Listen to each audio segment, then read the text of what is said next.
দেশের বৃহত্তর স্বার্থে এই ফলাফল মেনে নিয়েছে। দুটো ফলাফলই মেনে নিয়েছে। একটি, নির্বাচনকে আলাদা করে আরেকটি থেকে দেখার কোনো সুযোগ নেই। 24কে অমান্য অগ্রাহ্য করে পাশ কাটিয়ে 26 এই জাতির জন্য কোনো সুখবর নয়।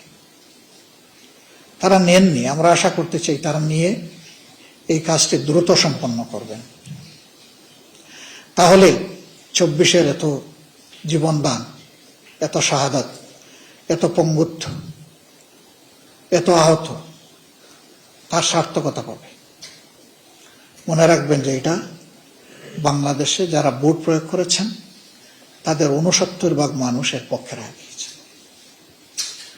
এটাকে অগ্রাহ্য করার কোনো সুযোগ নেই।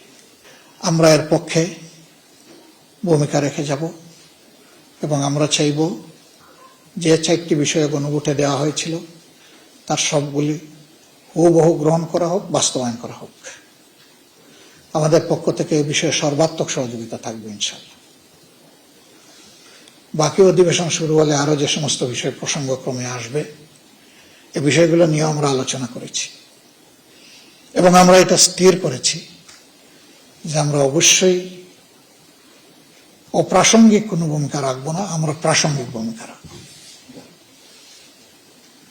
আমরা আগেই বলেছি বিরোধিতার জন্য বিরোধিতা নয়, সহযোগিতা করতে হলে সেটা দেশ এবং মানুষের জন্য, আর বিরোধিতাও করতে হলে দেশ এবং মানুষের অধিকারের জন্য।